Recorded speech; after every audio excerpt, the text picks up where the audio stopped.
School തുറന്ന് 6ാം working ഡേയുടെ കണക്കുകളുമായി ബന്ധപ്പെട്ട് പ്രഥമാധ്യാപകരെല്ലാം നല്ല തിരക്കിലാണല്ലോ. 6ാം വർക്കിംഗ് ഡേയോട് അനുബന്ധിച്ച് സ്കൂളുകളിൽ സമ്പൂർണ്ണയിൽ ചെയ്യേണ്ട കാര്യങ്ങൾ എന്തൊക്കെയാണെന്ന് നമുക്ക് നോക്കാം.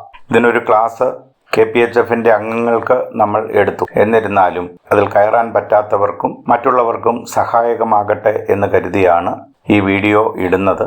വീഡിയോ മുഴുവനായും കാണുന്നവർക്ക് മാത്രമേ ഇതിനു വേണ്ടിയുള്ള പ്രൈമറി കാര്യങ്ങൾ പൂർണ്ണമായും മനസ്സിലാക്കി ചെയ്യാൻ കഴിയുകയുള്ളൂ. ആദ്യമായിട്ട് കുട്ടികളുടെ അഡ്മിഷൻ സമ്പൂർണ്ണയിൽ എല്ലാവരും ചെയ്തിട്ടുണ്ടാകുമല്ലോ. അവിടെ ആധാറിലെ പോലെ തന്നെ പേര്, സ്പെല്ലിങ്, സ്പേസ് ഒക്കെ ഉൾപ്പെടുത്തി ആണ് പേര് നൽകിയിട്ടുള്ളത് എന്ന് ഉറപ്പാക്കണം. അതേപോലെ തന്നെ കുട്ടിയുടെ ജെൻഡർ, ഡേറ്റ് ഓഫ് ബർത്ത് എന്നിവയും കറക്റ്റ് ആയിട്ടാണ് രേഖപ്പെടുത്തിയിട്ടുള്ളത് എന്ന് നാം ഉറപ്പാക്കണം. പിന്നെ ശ്രദ്ധിക്കേണ്ടത് അഡീഷണൽ വിഷയങ്ങളായിട്ടോ അല്ലെങ്കിൽ ഫസ്റ്റ് ലാംഗ്വേജോ ആയിട്ടോ അറബി, ഉറുദു, സംസ്കൃതം ഒക്കെ പഠിക്കുന്ന കുട്ടികളുടെ വിവരങ്ങൾ കൃത്യമായി നൽകിയിട്ടുണ്ട് എന്നുള്ളതാണ്. അപ്രകാരം ചെയ്തിട്ടുണ്ടെങ്കിൽ മാത്രമേ ആ പോസ്റ്റുകൾ നിലനിർത്താനായിട്ട് കഴിയുകയുള്ളൂ. പിന്നെ സോഷ്യൽ സ്റ്റാറ്റസ് ആണ്.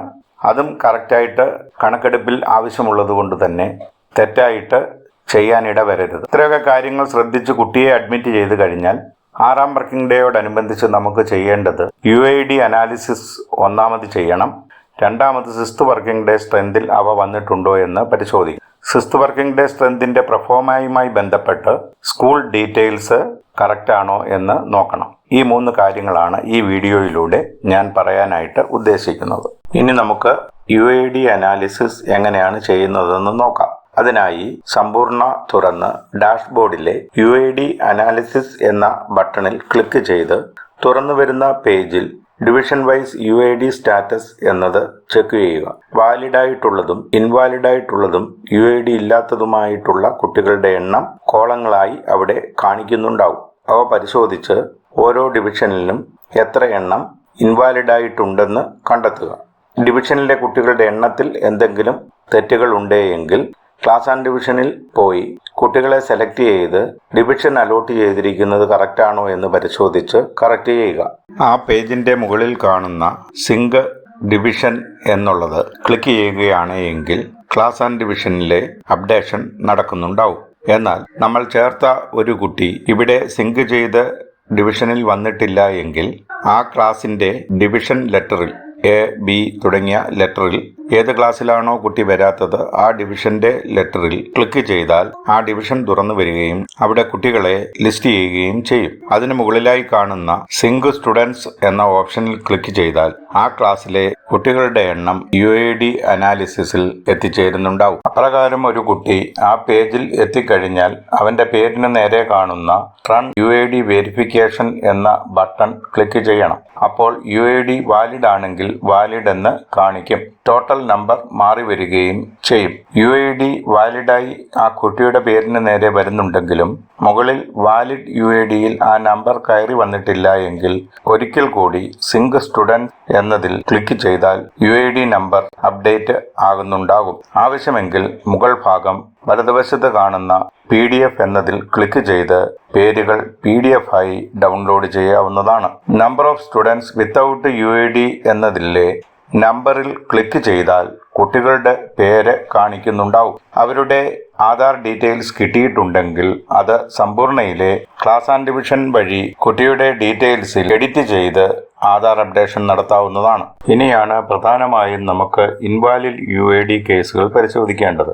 അതിനായി ഡിവിഷനിലെ ഇൻവാലിഡ് UID എന്ന നമ്പർ വരുന്ന കോളത്തിൽ ആ നമ്പറിന് നേരെ ക്ലിക്ക് ചെയ്താൽ ഇൻവാലിഡ് UID ഉള്ള കുട്ടികളെ അവിടെ കാണിക്കുന്നുണ്ടാവും. ആ പേരിനു നേരെ റീട്രൈ UID വെരിഫിക്കേഷൻ എന്നതിൽ ക്ലിക്ക് ചെയ്ത് നോക്കിയിട്ടും വാലിഡ് ആകുന്നില്ലെങ്കിൽ മോർ ഇൻഫോ എന്നത് ക്ലിക്ക് ചെയ്ത് നോക്കുക. കുട്ടിയുടെ പേര്, ജെൻഡർ, ഡേറ്റ് ഓഫ് ബർത്ത് എന്നിവ ആധാറിലേതുപോലെ അല്ലെങ്കിൽ ഈ പ്രശ്നം വരാം. പേരിൽ സ്പേസ്, സ്പെല്ലിംഗ് മിസ്റ്റേക്ക് എന്നിവയും ആൺപെൺ മാറിയതും ഡേറ്റ് ഓഫ് ബർത്ത് അടിച്ചപ്പോൾ മാറിപ്പോയതുമൊക്കെ ആവാം പ്രശ്നം. അവ കറക്റ്റ് ചെയ്ത് കഴിഞ്ഞാൽ റൺ UID വെരിഫിക്കേഷൻ എന്നത് ചെയ്യുമ്പോൾ വാലിഡ് ആകുന്നുണ്ടാവും. എല്ലാ തരത്തിലും നോക്കിയിട്ടും പ്രശ്നം ഒരു തരത്തിലും പരിഹരിക്കുന്നില്ല എങ്കിൽ UID അനാലിസിസിന്റെ ഇടതുവശത്ത് കാണുന്ന ഇൻവാലിഡ് UID വെരിഫിക്കേഷൻ ന്യൂ എന്ന ഓപ്ഷൻ തുറന്ന് കുട്ടിയുടെ പേരിന് നേരെ കാണുന്ന റീസൺ സെലക്ട് ചെയ്ത് ആധാർ അപ്ലോഡ് ചെയ്ത് കൊടുക്കണം. അപ്ലോഡ് ചെയ്യുന്ന രേഖകൾ 3 എണ്ണം വരെ ആകാം. 2 MB-യിൽ താഴെയുള്ള ഫയലായിട്ട് വേണം അപ്ലോഡ് ചെയ്യേണ്ടത്.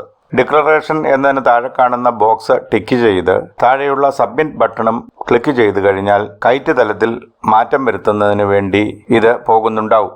30/5/24 DGയിൽ നിന്നും ഇറക്കിയ സർക്കുലർ നമ്പർ NEP 2/6440/2024 DGE എന്നതിൽ പറയുന്ന നിബന്ധനകൾക്ക് വിധേയമായി വാലിഡ് ആക്കാവുന്ന കേസുകൾ വാലിഡാക്കി നൽകുന്നുണ്ടാവും. ഈ പ്രവർത്തനം ജൂൺ 13 വരെ സ്കൂളുകൾക്ക് ചെയ്യാമെന്ന് സർക്കുലറിൽ പറയുന്നുണ്ട്.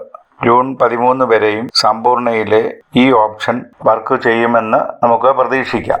ഇനി നമുക്ക് പരിശോധിക്കേണ്ടത് ഡാഷ്ബോർഡിലെ 6th വർക്കിംഗ് ഡേ എന്ന മെനുവാണ്. അതിൽ ക്ലിക്ക് ചെയ്യുമ്പോൾ പ്രൊഫോമ 1 എന്ന ഓപ്ഷൻ എഡിറ്റ് ചെയ്യാൻ കഴിയാത്ത വിധം കിടക്കുന്നുണ്ടാവും.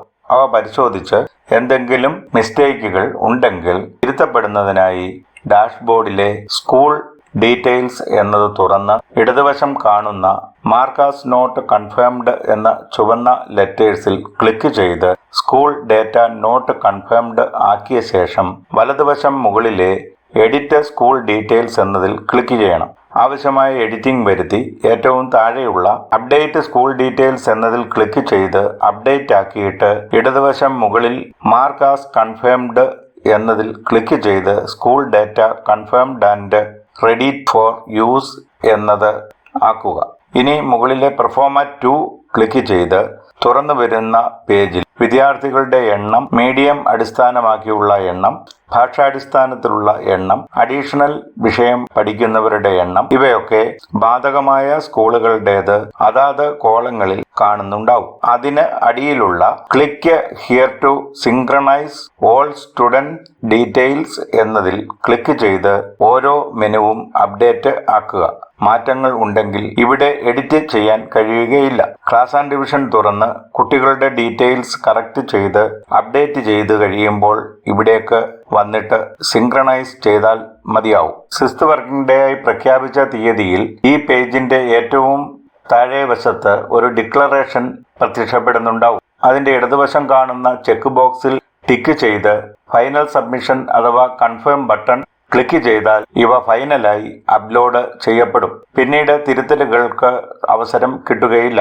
അപ്രകാരം സബ്മിറ്റ് ചെയ്തു കഴിഞ്ഞാൽ പെർഫോമ 2 എന്നതിന്റെ വലതുവശത്ത് ഒരു പ്രിന്റ് ഓപ്ഷൻ വരുന്നുണ്ടാവും. ആ പ്രിന്റ് പെർഫോമ എന്ന ഓപ്ഷനിൽ ക്ലിക്ക് ചെയ്താൽ ഇതിന്റെ റിപ്പോർട്ട് PDF ആയി എടുക്കാൻ കഴിയും. അതിൽ HM ഒപ്പിട്ട് ഓഫീസിൽ സമർപ്പിക്കണം.